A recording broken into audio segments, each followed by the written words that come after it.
morning po mga ka-farming. Ayan, andito po ako ngayon sa aming mga papaya.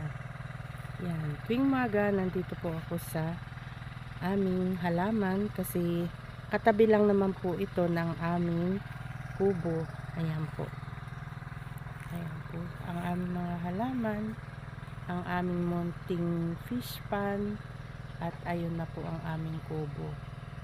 Ayan, ayan po ang aming tanim na avocado at ubas. Ayan, yan, tabi lang po ng aming kubo.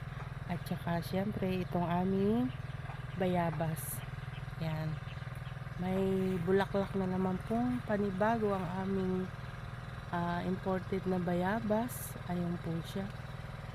Ayun ang bulaklak niya, bagong bulaklak ng aming bayabas. Tapos ito na lang po ang natitirang bunga ng aming bayabas. Yan, mag-isa na lang po yan, maliit. Yan, kaya pagising ko po, yan, hawak-hawak ko yung walis, tumatanaw na po ako dito sa aming halaman. Ayan po, ang aming mga papaya ay lahat po halos ay may bulaklak at saka bunga na. Yan po yung aming mga papaya. Kaya ang ginawa po ng aking abay ay pinalagyan niya po ng dumi ng kalabaw. Pinalagyan niya po sa aming isang armis farm. Yan, pinalagyan niya po ng dumi ng kalabaw, pataba po ng papaya. Ayan po, medyo malayo lang po siya sa papaya, hindi po pwedeng malapit. Ayan po siya. Ayan na po yung aming mga papaya. Yung aming armis farm ay wala po siya. Nandun po siguro nagmimerienda. Ayan po. Ayan na po yung kanya mga natapos na. Nag-umpisa po siya ng pagsabog ng dumi ng kalabaw doon po sa dulo. Yan, doon po siya nag-umpisa sa dulo. Maganda po kasi sa halaman yung dumi ng kalabaw. Maganda pong pataba sa halaman. Ayun po, tapos na po yung gawi doon, nalagyan niya na. Ayan po yung mga nalagyan niya pa. Ayun, hanggang dulo. Umpisa po dito sa bungad, umpisa po dyan hanggang doon po. Ayan. Ayan, ilang araw lang po yan po ay malulusaw na.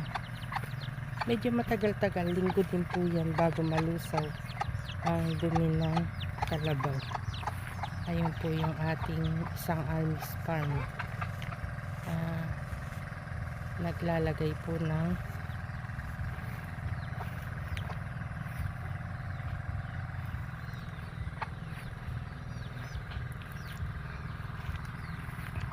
ayan, naglalagay po siya ng dumi ng kalabaw, pinaka-fertilizer. Ayan. Ayan po. Yan po ang ating isang armis farm, sibok.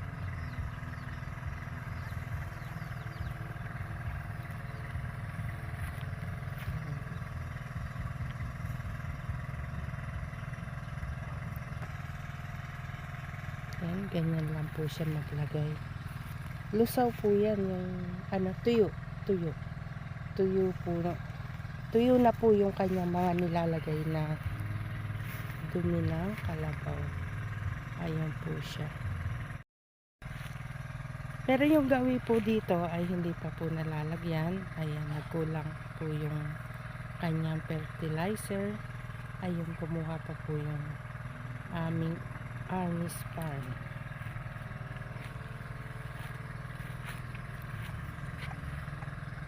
Ayan po siya. Kailangan na po kasi ng aming papaya ng dagdag na pataba. Ayan. Kaya po sinabugan po ng aming isang armies farm ang aming papaya. Ayan, malapit na pong matapos sibok. Malapit na po siyang matapos maglagay ng fertilizer sa aming mga papaya. Ayan po, may bunga na yung aming papaya. Buyag, pera bakong.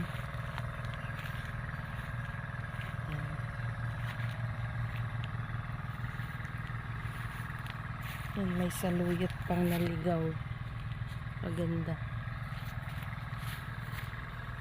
Ayan po sibok.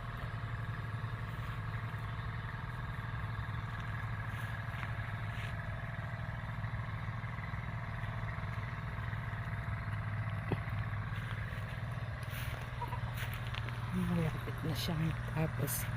Andito na pala siya sa dulo. Ayan.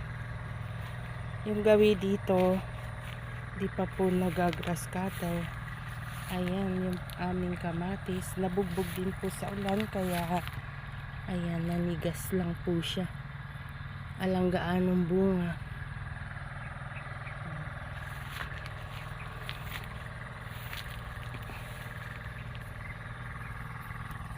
Hindi pa po natatapos i-grass cutter yung gawi dito.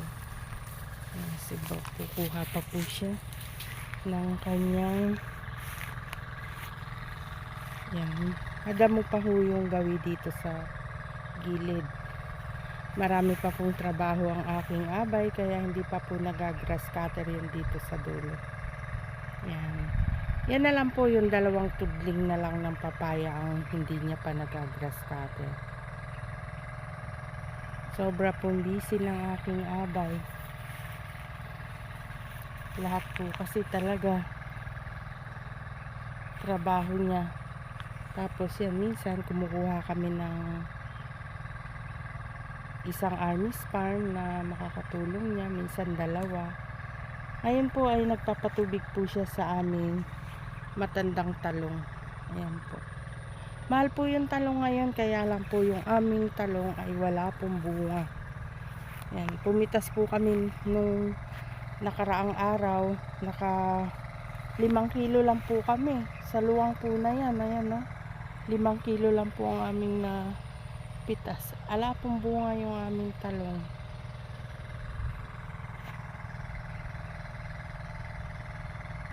Ayan, ayan po si Bok. Ayan po yung aming armies farm. Naghahakot po siya ng panlagay niya sa papaya. Naghahakot po siya ng dumi ng kalabaw. Ayan, dito po, ayan, sadsad na. Yun na lang pong gawing dulo, yung huling tudling, yun na lang po ang kanyang nilalagyan. Patapos na po siya. Ayan po ang aming mga papaya, mga ka-farming. Sana gumanda na ang aming mga papaya kasi nanilaw po kasi. Ayan po. Ayan. Minsan nga po yung aking abay ay nalulungkot talaga pag nakikita niya po yung aming mga papaya na naninilaw. Ayan po.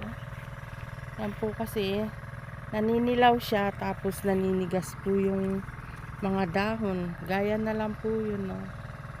Nanilaw. Dahil po yan sa nakaraang ulan-ulan.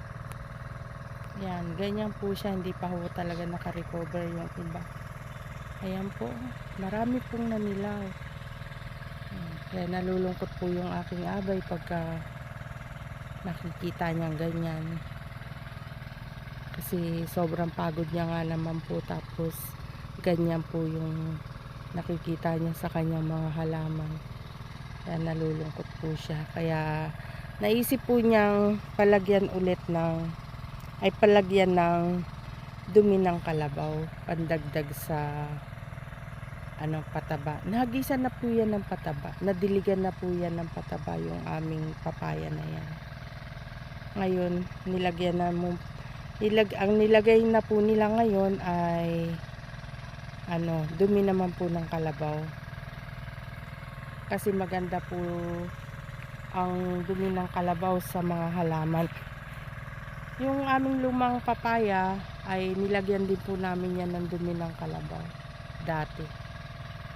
Kaya sana gumanda na ang aming papaya para po matanggal ang pagod ng aking abay. Pag po kasi nakikita niyang maganda ang aming mga halaman, ay masaya po yan. Kahit po pagod na pagod siya, natatanggal daw po yung pagod niya pag nakikita niyang maganda ang dating ng kanyang mga halaman. Siguro po kahit sino naman, pagka nakikita pong ganyan yung halaman naninilaw, tapos naninigas, nababakong yung ibang bunga, mananamlay po talaga. Dahil araw-araw, wala po siyang tigil kakatrabaho, tapos ganyan po yung nangyayari. Kaya sana sa pagpapataba ni Bok sa aming papaya, gumanda na po sana. Bumerde na po sana ang kanyang mga dahon at hindi na po sana mabakong ang ibang mga bunga. Nababakong po kasi yung ibang bunga ng aming papaya. Ayan po mga ka-farming.